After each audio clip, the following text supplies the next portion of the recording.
সে তখন চেষ্টা করবে যে ব্যক্তি মামলাটা করছে সেই ব্যক্তি সম্বন্ধে দুটা কথা বলা। এই ব্যক্তি একসময় মসজিদের গম চুরি করছে, এই ব্যক্তি একসময় স্যান্ডেল চুরি করতো। এরকম একটা ব্যক্তি যখন এরকম একটা মামলা করে তার নিজেরই তো বিশ্বাসযোগ্যতা নেই, এই মামলার বিশ্বাসযোগ্যতা হয়ে গেল। আইডেন্টিটি পলিটিক্স যারা ধর্মের নামে এবং ধর্মের অনামে, এই দুটাই কিন্তু খারাপ। কেউ করবে ধর্মের নামে হয়তো হিন্দুত্ববাদী আর মুসলামিবাদী, আবার কেউ করবে ধর্মের নামে, তাকে ধর্ম শব্দটাই আনতে হয় প্রথমে, তারা হয়তো বাম ধর্ম। এই আইডেন্টিটি পলিটিক্স যারা করে, বুঝছেন, এরাই সবচেয়ে বড় ফ্যাসিস্ট হয়। জেনারেশন এক্স এবং জেনারেশন জি সামনে দেশটাকে ডমিনেট করছে, তাদের চোখে আপনারা খুব ভালো অবস্থানে নাই। যাই হোক আর কি, আমরা তারপরে সবকিছুর পরেও চাবো যে সমস্ত নাগরিকের অধিকার রক্ষা করা হোক। আমি মনে করি এটা একটা রেগুলার ভিজিট। আমরা সবাই জানি ডক্টর ইউনূসের সাথে পশ্চিমা বিশ্বের সাথে তার যে সুসম্পর্ক, বিভিন্ন রাষ্ট্রপ্রধান, সামাজিক সংস্থা, তারই পরিক্রমায় যেহেতু মানে আমেরিকা এবং ওয়েস্টার্ন ওয়ার্ল্ড ডক্টর ইউনূসকে আমাদের বর্তমান বাংলাদেশের প্রধান উপদেষ্টা করার কারণে সবাই কনগ্রাচুলেট করেছে। এটা এক প্রকার অ্যাকসেপ্টেন্সেরই, ডিপ্লোম্যাটিক ভাষায় এটা এক প্রকার অ্যাকসেপ্টেন্সই হয়। উনি হয়তোবা আসছেন যে বর্তমান পরিস্থিতিতে তিনি কিভাবে কাজ করছেন, কর্মপন্থা। আমার মনে হয় এটা রেগুলার ভিজিট, এটা কোনো প্রকার কনস্পারেসি এখানে কিছু নাই। যেটা হয়তোবা তিনি আগে আসছেন নির্বাচনের আগে সব দলকে বোঝানোর জন্য, কিংবা অনেকে বলছে কোনো একটা বিশেষ দলের হয়ে কথা বলার জন্য। আমার কাছে এইবারকার ভিজিটটা মনে হচ্ছে খুব রেগুলার একটা ভিজিট, যতক্ষণ না পর্যন্ত আমরা ব্রিফিং না পাচ্ছি। কারণ আমেরিকান অথরিটির একটা ব্যাপার আছে, মানে এরা তো বাংলাদেশের মতো না যে মনে করেন কিছু হওয়ার আগে ফাঁস হয়ে যাবে। যদি কিছু থেকে থাকে, কেউ যদি বলার চেষ্টা করে যে আমরা এটা জেনেছি, আমরা এটা জেনেছি, এগুলো শুধুমাত্র ভিউ কিংবা মিডিয়াতে কাটতির জন্য এগুলো কথা। আমেরিকান অথরিটি এইভাবে বলে না কথা। যদি কিছু থেকে থাকে আমাদেরকে ওই সময় পর্যন্ত ওয়েট করতে হবে, এটা ওয়ান। এবার আসতেছি আপনার হিরো আলম সাহেবের কথা। আমরা না চাই হিরো আলমের মতো পরিস্থিতি, আমরা না চাই মাহমুদুর রহমানের মতো পরিস্থিতি, আমরা না চাই ব্যারিস্টার মইনুলের সাথে যেটা হয়েছে। তো আমরা যেটা চাই যে ঢালাও ভাবে অভিযোগ করার যে একটা মানসিকতা এবং এর মধ্যে যে ঘি ঢালা হচ্ছে, এবং আমাদের দেশনায়ক তারেক রহমান যে যথার্থই বলেছেন, কোন একটি দল অথবা কোন একটি গোষ্ঠী ভারতের সাথে খুব মানে সখ্যতা গড়ে উঠছে, এটা আসলেই সত্য কথা। কারণ এরা চাচ্ছে, মনে করতেছে যে বিএনপি কে যত দোষারোপ করা যাবে, যে জিনিসটার সাথে আপনি যুক্ত না। সমস্যাটা কি? আমি আপনাকে বলি, শেখ হাসিনার উদাহরণটা দিয়ে বলি। শেখ হাসিনা যে পরিমাণ অপরাধ করছে, হত্যার সাথে জড়িত, রাষ্ট্র মামলা করতেছে, হয়তোবা আন্তর্জাতিক অপরাধ বিদেশে হয়তো মামলা হবে, ইন্টারন্যাশনাল ক্রিমিনাল কোর্টে হয়তো মামলা হবে। যদি আপনি নর্মাল প্রসিডিউরে এই মামলাগুলোকেই চালান না, তাহলে তার আজীবন জেলে কাটতে হবে। এখানে অতি উৎসাহী হয়ে আপনি যখন মামলাগুলো করতে যাবেন, যেটা সরোর ভাই বললেন যে ফলস মামলা করেন না। দেখেন সরোর ভাই, আপনি আইনজীবী, আপনি জানেন, এবং আমি আমার দর্শকদেরকেও বলতে চাচ্ছি, যখন একটা মামলা শেষ পর্যায়ে চলে আসে, তো ডিফেন্ডেন্ট যে শেখ হাসিনার যে আইনজীবী থাকবে, সে তখন একটা আর্গুমেন্টে, আপনি হয়তো সরোর ভাই আরো বলতে পারবেন, যে সে তখন চেষ্টা করবে যে ব্যক্তি মামলাটা করছে সেই ব্যক্তি সম্বন্ধে দুটা কথা বলা। এই ব্যক্তি একসময় মসজিদের গম চুরি করছে, এই ব্যক্তি একসময় স্যান্ডেল চুরি করতো। এরকম একটা ব্যক্তি যখন এরকম একটা মামলা করে, তার নিজেরই তো বিশ্বাসযোগ্যতা নেই, এই মামলার বিশ্বাসযোগ্যতা হয়ে গেল। আবার দেখা যাচ্ছে অনেক লোকজন পলিটিক্যালি ইনভলভ, তারা এই মামলাগুলো করতেছে অ্যাটেনশন সিক করার জন্য। তো হয় কি, নর্মাল প্রসিডিউরে যে মামলাটা হইতো, আপনি শেখ হাসিনাকে উল্টা তার কোর্টে বলটা ঠেলে দিচ্ছেন পলিটিসাইজড করে।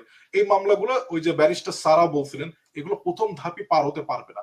আমি এমনও লোক চিনি যে যাদের ন্যূনতম নৈতিকতা নেই। বিএনপি করতো বলতো, একটা সময় ফোন করতাম, কিরে ভাই কোনো কার্যক্রম নাই, বলে ও ইসলামে নারী নেতৃত্ব হারাম, তাই এখন আর দল টল করবো না, এই সমস্ত কথা শুনছে। আর হঠাৎ করে দেখি সবার আগে মামলা নিয়ে হাজির হয়ে গেছে। তো এটা সত্য কথা, এটা আমাদের দলকেও বুঝতে হবে, এবং এর জন্যই আমাদের দলের মহাসচিব থেকে শুরু করে দেশনায়ক তারেক রহমান সবাইকে বলতেছেন যে ঢালাও ভাবে আপনারা মামলা দিবেন না, এটা আমাদেরকে বন্ধ করতে হবে। আর আমরা না চাই হিরো আলমের মতো পরিস্থিতি, না চাই মাহমুদুর রহমানের মতো পরিস্থিতি। আমরা চাই সঠিক, আমাদের চাই নিরাপত্তা এবং সঠিক বিচার ব্যবস্থা। যদি বিএনপির কেউ যুক্ত থাকে, তাকে ফাইন্ড আউট করা হোক। কিন্তু আপনি জাস্ট একটা খবর শুনলেন আর চিলে কান দিয়ে গেল, ওরকম ভাবে ঢালাও ভাবে বিএনপি কে দোষারোপ করার কোনো যুক্তিকতা নেই। এবার আসতেছে সর্বশেষ ডক্টর ইউনূসের ব্যাপারটা। দেখেন, আমি একটা জিনিস বলি, যেহেতু বাংলাদেশে কোনো বিরোধী দল নেই, তা আমাদের মতো নাগরিক সমাজের অনেকেই হয়তো বা ডক্টর ইউনূসের ভালোটারও প্রশংসা করব, আবার যেটা ঠিক ভালো বলবো না, আরো ভালো করা যেত, সেই সাজেশনটা আমরা দিব। বাংলাদেশে একটা সময় আমরা দেখতাম 150 থেকে 200 জনের লট বহন নিয়ে রাষ্ট্রীয় অর্থ খরচ করে জাতিসংঘে যেত, এবং এইটার সাথে আদম ব্যবসা জড়িত ছিল, এবং এই আদম ব্যবসা সরাসরি তদারকি করতো বিগত হাসিনা সরকারের ছেলে জয় এবং কিছু আমলা। এবং আমরা এটাও দেখছি যে কুখ্যাত আসামি কুখ্যাত আসামি, তাদেরকেও জাতিসংঘের লটবহরে নিয়ে, যেহেতু জাতিসংঘের অনুষ্ঠান, ইমিউনিটি পাবে, ডিপ্লোম্যাটিক ইমিউনিটি আপনারা জানেন, ইমিউনিটি পাবে বর্ডার ক্রসিং এর ক্ষেত্রে। যেমন আপনার বেনজিরের এগেনস্টে আমেরিকা স্যাংশন দিছিল, তারপরে বেনজির গেছিল আমেরিকাতে কেন? জাতিসংঘের জাতিসংঘের সাথে আমেরিকার একটা চুক্তি আছে, জাতিসংঘের কোন প্রোগ্রামে যদি জাতিসংঘ কাউকে ইনভাইট করে আমেরিকা তাকে ঢুকতে দিতে বাধ্য হবে। তো বেনজির গেছিল কিভাবে? মানে আমেরিকা নিষেধাজ্ঞা থাকা সত্ত্বেও গেছিল জাতিসংঘের ওই চুক্তির কারণে আমেরিকার সাথে। তো এরকমও হয়েছে যে দাগি আসামি, আমি আপনার নাম করে বলতেছি, বেশ বছর কয়েক আগে ঢাকাতে মিল্কি নামে এক যুবলীগ নেতা মারা গেছিল, তার হত্যার যে আর এক আসামি, সে এভাবে পালায় আসছিল। তো ওখানে দুই একজন বাংলাদেশ বিষয়ক এক্সপার্ট ছাড়া বাকি যাদেরকে নেওয়া হয়তো এরা সব ওখানে যেত আদম ব্যবসার একটা প্রোডাক্ট হিসেবে।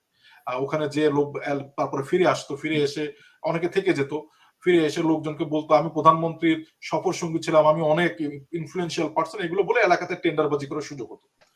কিন্তু আমরা কি খুব বেশি মানে পরিবর্তন দেখছি? আমার মনে হয় আমরা খুব বেশি পরিবর্তন দেখছি। পরিবর্তন দুটা জায়গাতে হয়েছে, একটা হচ্ছে সংখ্যায়, ডক্টর ইউনূস সাহেব 7 জনকে নিচ্ছেন এবং আদম ব্যবসা হচ্ছে না।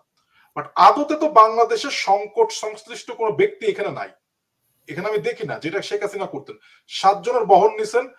বর্তমানে বাংলাদেশের যে সংকট গুলো চলতেছে, যে পাচারকৃত অর্থ কিভাবে ফেরত আনা যায়, কারণ আপনি যখন জাতিসংঘের প্রোগ্রামে যাচ্ছেন আপনার অনেক অপরচুনিটি অ্যারাইজ হয়, ওখানে অনেক দেশের রাষ্ট্রপ্রধানরা যান, অনেক থিঙ্ক ট্যাঙ্করা থাকেন, তাদের সাথে কথা বলার সুযোগ হয়, যেটা অন্য সময় এতটা দ্রুত হয় না।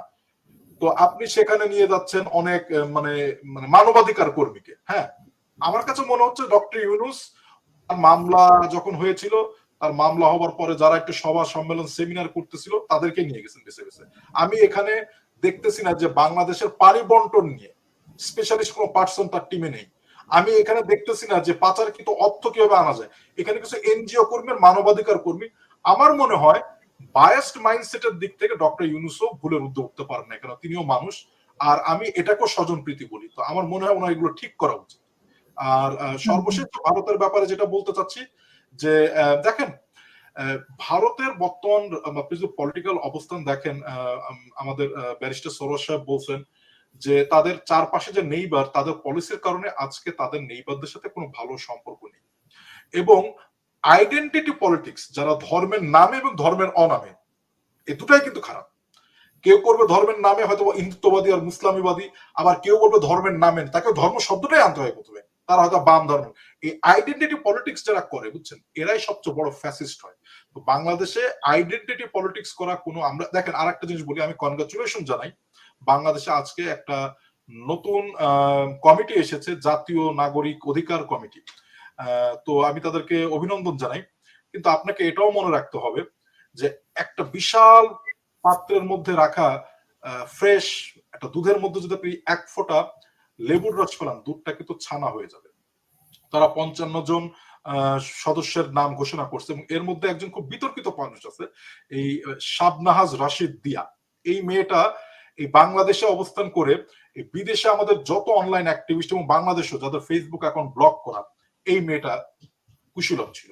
এই মেয়েটা ছিল বাংলাদেশে ফেসবুকের জনসংযোগের দায়িত্ব থাকা বেঞ্চমার্ক পিআর এর বাংলাদেশ বিষয়ক পলিসি ম্যানেজার। এর সাথে আপনার এক সময় আপনার টেলিযোগাযোগ মন্ত্রী জব্বারের খুব ভালো সম্পর্ক ছিল, তাদের সাথে খুব ভালো ছবি টবিও দেখা যায়।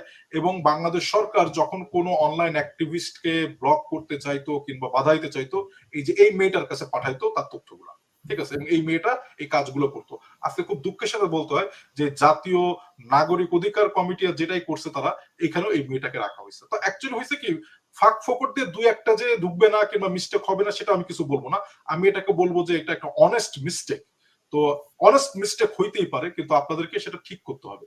আর জাতীয় পার্টির ব্যাপারে সর্বশেষ বলবো, আপনাদের রাজনীতি করার স্পেস এখনো আছে, করতেছেন, তবে বিশ্বাসযোগ্যতার বিচারে আপনারা কতটুকু বিশ্বাসযোগ্য এবং আদৌ রংপুরও একটা সিট পাবেন কিনা বর্তমান পরিস্থিতিতে, কেন দেখেন জেনারেশন এক্স এবং জেনারেশন জি সামনে দেশটাকে ডমিনেট করছে, তাদের চোখে আপনারা খুব ভালো অবস্থানে নাই। যাই হোক আর কি, আমরা তারপরে সবকিছুর পরেও চাবো যে সমস্ত নাগরিকের অধিকার রক্ষা করা হোক এবং আমরা চেষ্টা করব বর্তমান সরকারকে সর্বোচ্চ ভাবে সহযোগিতা করার, যাতে তারা সংস্কার করতে পারেন। আর সংস্কার বলতেছি, দেখেন 31 দফা তো দেয়াই আছে, আপনাদের যদি হেল্প লাগে ওখান থেকে কিছু নেন, আপনাদের সময় বাঁচান। তা আপনারা শুধুমাত্র মানে বিএনপি কে আপনারা দোষারোপ করার জন্য, আমরা তো হেল্প করতেছি, অন্য কোনো দল তো আজ পর্যন্ত কোনো প্রপোজালই আনতে পারে, আমরা তো বলতেছি আপনারা আলোচনা করেন, এখান থেকে হয়তো 31টার মধ্যে 25টা বাদ দিবেন, আপনারা 6টা তো রাখতে পারবেন। তা আমরা তো হেল্প করতেছি, তো সেদিক থেকে হলো আমাদেরকে আপনারা সহযোগিতা করুন, আমরাও আপনাদেরকে সহযোগিতা করুন। ধন্যবাদ।